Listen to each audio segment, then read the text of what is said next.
ഈ കാണുന്ന table lamp ഒന്ന് ട്രൈ ചെയ്ത് നോക്കാം. സിമ്പിളാണ്, വീട്ടിലുള്ള സാധനങ്ങൾ മാത്രം മതി. പിന്നെ ഒരു ലുക്കിനായിട്ട് ഇവിടെ ക്രീമിന്റെ ഒക്കെ ബോട്ടിൽ ക്യാപ്പില്ലേ അതെടുത്തേക്കുന്നത്. ഇനി സ്റ്റാൻഡിന് വേണ്ടിയിട്ട് നമുക്ക് പേപ്പർ യൂസ് ചെയ്യാം. പേപ്പർ റോൾ ചെയ്തെടുത്താൽ മാത്രം മതി.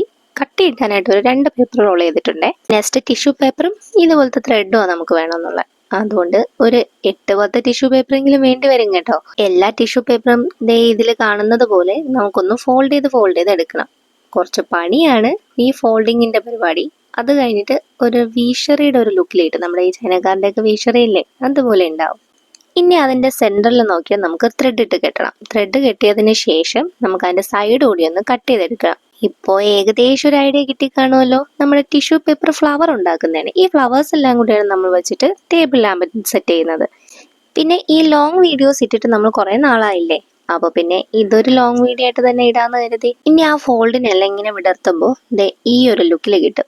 ഇനി ആ ഓരോരോ പേപ്പേഴ്സ് നമ്മൾ സ്പ്ലിറ്റ് ചെയ്തെടുക്കണം. 1 by 1 ആയിട്ട് ഇതുപോലെ നമുക്കൊന്ന് വിടർത്തി എടുക്കാം. എല്ലാം ഇതിനകത്തൊരു 4 പീസസ് കാണും. ആ 4 പീസസും ഇതുപോലെ ആക്കിയിട്ട് ഓപ്പോസിറ്റുള്ള സൈഡ് കൂടി നമുക്ക് സെറ്റ് ചെയ്തെടുക്കുമ്പോൾ നമ്മുടെ ഫ്ലവർ ഏകദേശം റെഡി ആയിട്ടുണ്ടാവും. ഈ ഫ്ലവർ ഉണ്ടാക്കുന്നത് കാണുമ്പോൾ സിമ്പിളായിട്ടൊക്കെ തോന്നും, പക്ഷെ ഒത്തിരി ഉണ്ടാക്കി വരുമ്പോഴത്തേക്കും മടുക്കുന്നേ. എന്നാലും നമ്മുടെ ഫൈനൽ റിസൾട്ട് കാണുമ്പോൾ നമുക്ക് ആ മടുപ്പൊന്നും തോന്നത്തില്ല. കുറേ ഫ്ലവേഴ്സ് ഇവിടെ സെറ്റ് ചെയ്തിട്ടുണ്ട്.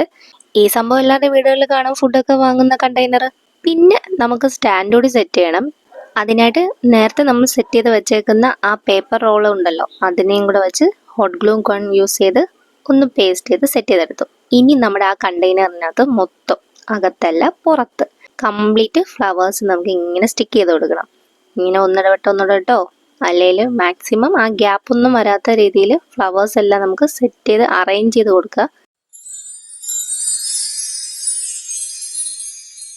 ഫൈനൽ ഇതുപോലെ ഉണ്ടാവും. നമ്മുടെ ഫ്ലവർ കിരീടം പോലെ ഒരു സെറ്റപ്പ് ഉണ്ടാക്കും. ഇനി അതിനകത്ത് ഗ്യാപ്പില്ലേ, നമുക്ക് അവിടെ കുറച്ച് ഫെയറി ലൈറ്റ്സ് സെറ്റ് ചെയ്ത് കൊടുത്താലോ.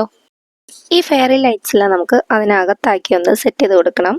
അതിന് സ്റ്റിക്ക് ചെയ്യാനായിട്ട് നിങ്ങൾക്ക് പിന്നീട് റീയൂസ് ഉണ്ടെങ്കിൽ സെല്ലോ ടാപ്പ് മതിയാവും, അല്ലെങ്കിൽ നമുക്ക് ഹോട്ട് ഗ്ലൂ ഗൺ യൂസ് ചെയ്യാം. ഫൈനലി എല്ലാം സെറ്റ് ചെയ്തു. നമ്മുടെ ടേബിൾ ലാമ്പ് ഏകദേശം സെറ്റായി വന്നിട്ടുണ്ട്. ഇനി അതിൻ്റെ സെൻറ്റർ പോർഷൻ നോക്കി നമുക്കൊന്ന് സ്റ്റിക്ക് ചെയ്ത് കൊടുക്കാം. നേരത്തെ സെറ്റ് ചെയ്ത് വെച്ച ആ സ്റ്റാൻഡോടെ ഒന്ന് ജോയിൻ ചെയ്യുക.